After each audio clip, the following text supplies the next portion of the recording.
ఆరోగ్యం, ఆత్మవిశ్వాసం అనూస్తో సాధ్యం. ట్రాన్స్ఫర్మేషన్ సర్వీసెస్ పైన ఫ్లాట్ 50% డిస్కౌంట్. అనూస్ సిన్స్ 1982. నమస్తే రమ్గారు. నమస్తే జయ.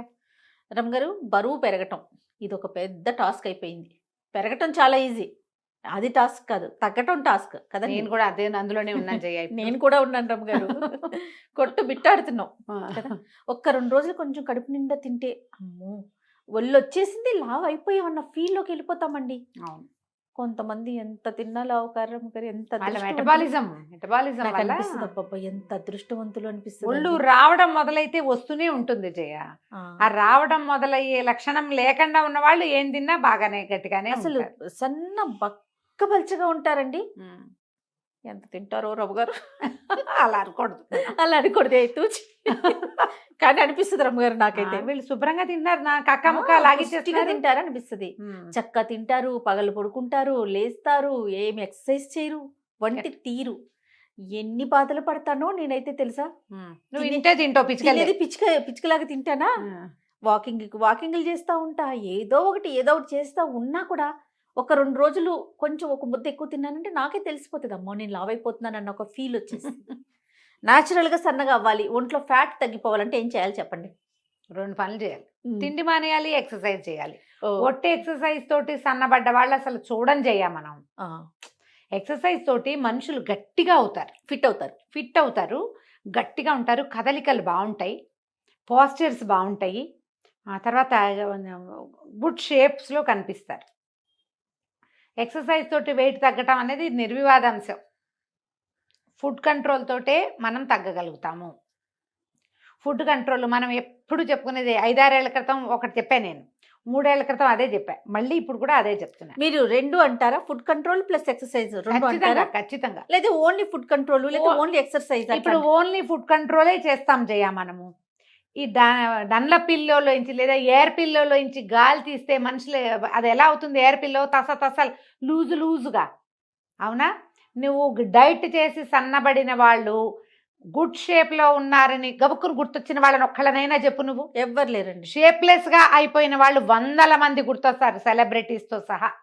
గుర్తు చేసుకో, నా మాట అబద్ధమైతే. సెలబ్రిటీలు దాకా కాదు, నాకు మా ఆయనే గుర్తొస్తున్నా. ఈ వీడియో చూస్తే నన్ను చంపేస్తారేమో గాడి. తగ్గిపోతే మీకు తెలుసు కదా మరి ఎంత డ్రాస్టిక్ గా తగ్గిపోతాడంటే, అన్ని మానేసి మళ్ళీ అసలు ఎంత షేప్.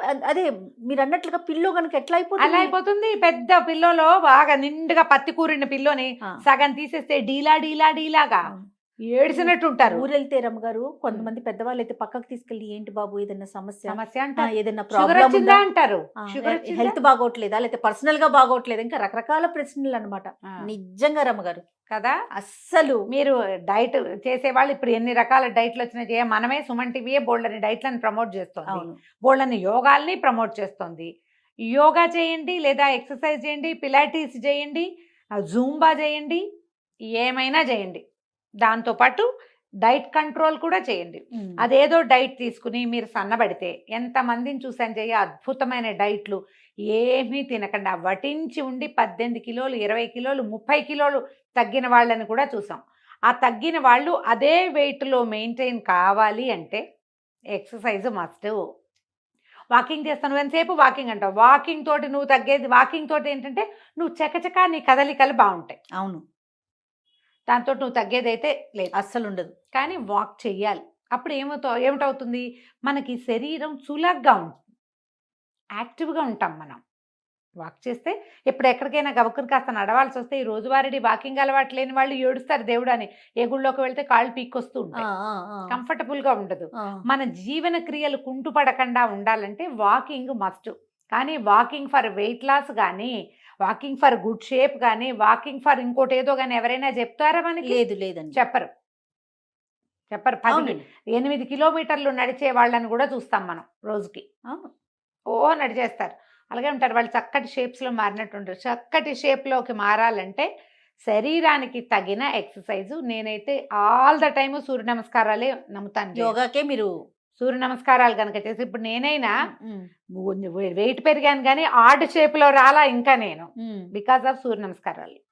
ఆన్ అండ్ ఆఫ్ చేస్తూనే ఉంటా జయ. నేను ఎంత ఒళ్ళొంగితే అంత. దీంతో షేప్ వస్తుంది అంటారా రమ్మగారు? కరెక్ట్ షేప్ లో ఉంటారు జయ. ఒళ్ళొచ్చినా గుడ్ షేప్స్ లో ఉంటాం, గట్టిగా ఉంటాం, ఆరోగ్యంగా ఉంటాం. వెయిట్ లాస్ కనిపిస్తుంది అంటే ఏం పెద్దగా అనిపించట్లేదు జయ. ఫ్యాట్ లాస్ గానీ వెయిట్ ఏం లాస్ కనపడదు. ఫ్లెక్సిబుల్ ఉంటుందా? ఫ్లెక్సిబుల్ గా ఉంటుంది, ఇది బాడీ ఫ్లెక్సిబుల్ గా ఉంటుంది. మొన్న కాదు, కొంతకాలం క్రితం ఫ్రిడ్జ్ మీద ఏదో ఉంటే, మా పెద్ద ఫ్రిడ్జ్, పెద్ద ఫ్రిడ్జ్, జంబో కదా అది. ఆ జంబోగా నువ్వు చూసావుగా. ఆ పక్కన ఒక కుర్చీ వేసుకుని పైకి ఎక్కి ఆ ఫోటోకి ఏదో తుడవబోయేది. అక్కడ ఒక పెద్ద పిక్చర్ ఉంది. తుడవబోతే ఏం చేశాను, బాగా అందట్లేదని కుర్చీ కాలు మీద, చేతి మీద ఒక కాలు ఆనించా. ఎలా పడ్డానంటే మామూలుగా పడలేదు. ఏడాది క్రితం అసలు దిమ్మ తిరిగిపోయింది. ఏమైపోయానో కూడా అర్థమై చావలేదు నాకు.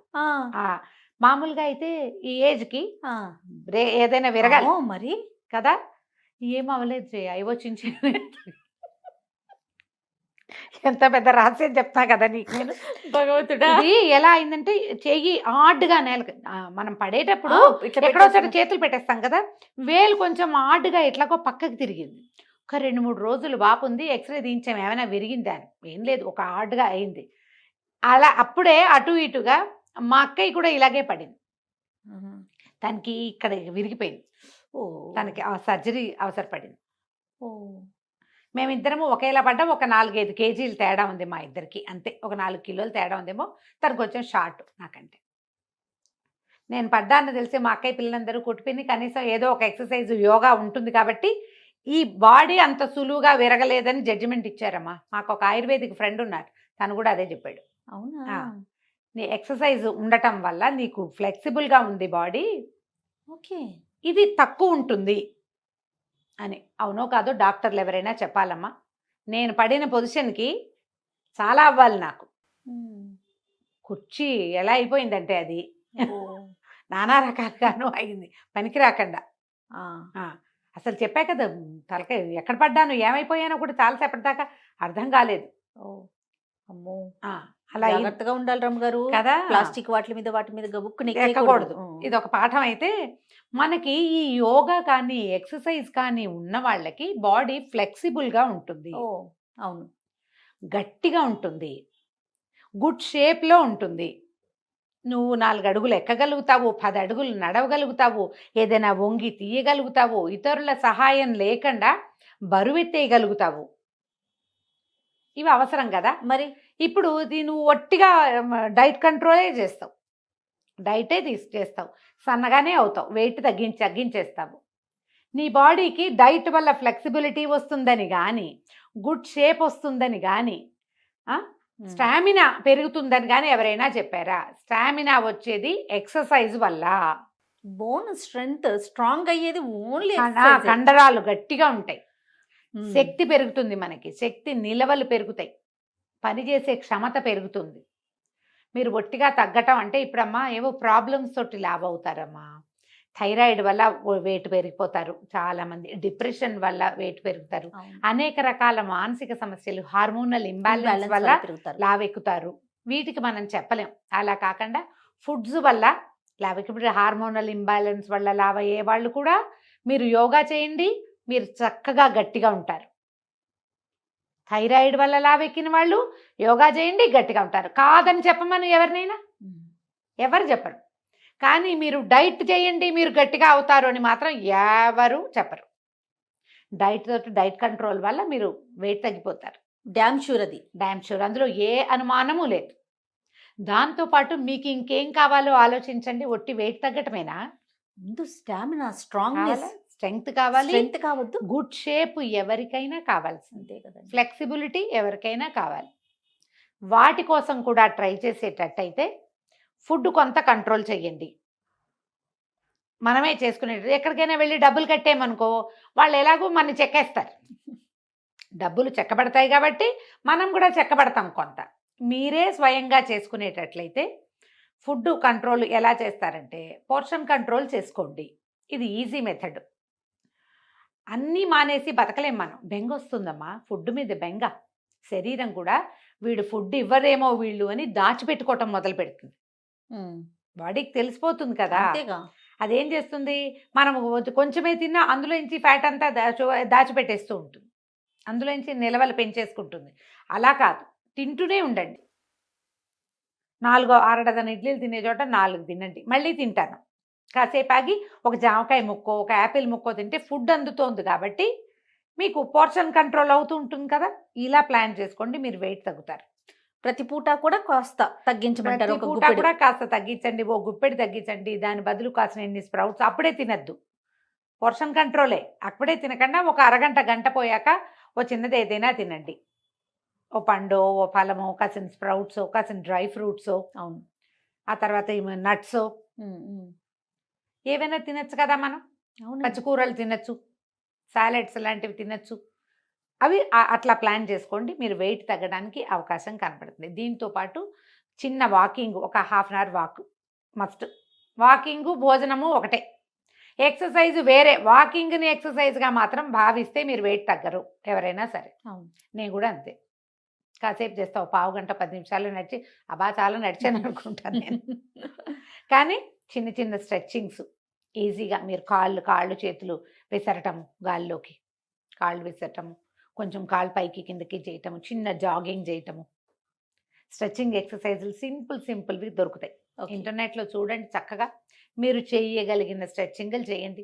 వారంలో కనీసం 5 రోజులైనా ఏదో ఒక స్ట్రెచ్ చేయండి. వారంలో 2-3 సార్లైనా మెట్లెక్కి దిగండి. ఓ చిన్న డ్యాన్స్ సరదా ఉంటే ఏదైనా చిన్న పాట పెట్టుకుని దానికి డ్యాన్స్ చేసుకోండి. ఇప్పుడు 1 మినిట్ వాకు, 5 మినిట్స్ వాకు, 7 మినిట్స్ ఎక్సర్సైజులు ఎన్నొచ్చాయమ్మా. మనం ఏంటంటే కన్సిస్టెన్సీ ఉండదు జయ. మన ప్రాబ్లం ఏంటంటే బేసిక్గా కంటిన్యూ చేయం ఏది. మనము ఒక 2 రోజులు చేస్తాం, కొత్త మురిపం, మళ్ళీ మామూలే చేసేస్తాం. అలా మురిపించకూడదు. రోజువారీ దాన్ని అలవాటు చేయండి. మీకు శక్తి ఉండి, డబ్బులుండి, అవకాశాలుండి, ఆసక్తి ఉంటే ఏదైనా డైట్ తీసుకోండి. నేను కాదనేమంటల్లా, దాన్ని అది వేస్ట్ అని నేను చెప్పను పొరపాటును కూడా, మంచిదే. యోగా క్లాస్ కూడా తీసుకోండి. దాంతోపాటు ఒక మంచి యోగా క్లాస్ పెట్టుకోండి. రోజువారీ యోగా మీకు ఆరోగ్యాన్ని పెంచుతుంది, శక్తిని పెంచుతుంది, మీ మీద మీకు కాన్ఫిడెన్స్ని కూడా పెంచుతుంది. బట్టలు లూజ్ అవుతాయి మామూలుగా వెయిట్ తగ్గేసరికల్లా, ఆర్డ్గా ఉండదు. కానీ ఇలా ఆర్డ్ షేప్లోకి వెళ్ళకుండా గుడ్ షేప్స్లో ఉండటము విత్ స్ట్రెంగ్త్ అనేది ఆలోచిస్తే కనుక మీరు చేయగలుగుతారు. పోర్షన్ కంట్రోల్ బెస్ట్ నన్ను అడిగితే. ఈ రాత్రిపూట 7 తర్వాత ఫుడ్ తీసుకోకండి. టైమింగ్ ఒకటి చాలా మెయింటైన్ చేసుకోవాలి. ఫుడ్ తీసుకోవద్దు రాత్రిళ్ళు ఫ్రూట్స్ తినటం లాంటివి కూడా చేయబోకండి. అవన్నీ కూడా ఏంటంటే ట్రైగ్లిజరైడ్స్ పెరుగుతాయి, పళ్ళు అవి తినకూడదు అలాంటివి చెప్తున్నారు. మరి అవును, రాత్రులు తింటే పొద్దుటికి జలుబు చేస్తుంది ముందు కదా. దాని బదులు ఇంకోటి ఏదైనా ప్లాన్ చేసుకోండి. ఈవినింగ్ 7 కల్లా తినేసేయాలి. మీరు పడుకునే టైంకి ఫుడ్ అరిగిపోవాలి. ఈ ఫ్యాట్స్ కొంచెం నూనెలో వేయించినవి, వేపుళ్ళు అవి తగ్గించుకోండి. అన్నీ తినండి అంటే అన్నీ తినమన్నాం కదా అని పకోడీలు తింటామని అనుకోకండి. వేయించిన ఫుడ్స్ అవాయిడ్ చేయండి, బయట ఫుడ్ అవాయిడ్ చేయండి. అప్పుడు ఆటోమేటిక్గా ఎంతో కొంత వెయిట్ తగ్గుతారు. ఒక నెల 1 కేజీన్నర మీరు పెద్దగా ఏం చేయకుండానే తగ్గారనుకోండి, ఆసక్తి వస్తుంది దాని మీద. మరి ఒక నెల రోజులు exercise, diet control, portion control 2 చేస్తే మీకు కన్సిస్టెన్సీ వస్తుంది. అది అలవాటు అవుతుంది తర్వాత అట్లా చేయటం. ఇలా అలవాటు చేసుకుని కొంత వెయిట్ తగ్గించుకోండి. ఏమైనా ఆరోగ్య సమస్యలు ఉంటే డాక్టర్ని సంప్రదించండి అమ్మా. ముందు మీరు డైట్ కంట్రోల్ చేయదలుచుకుని డైట్కే వెళ్ళదలుచుకున్నారు, ఎవరిదైనా ఏదైనా కాస్ట్లీ డైట్కి వెళ్ళదలుచుకుంటే ముందు ఫిజిషియన్ని చూసి మీ ఆరోగ్య పరిస్థితి ఏమిటో కనుక్కుని అప్పుడు దిగటం కూడా మంచిది. అలానే రమ్మ గారు. నమస్తే. నమస్తే.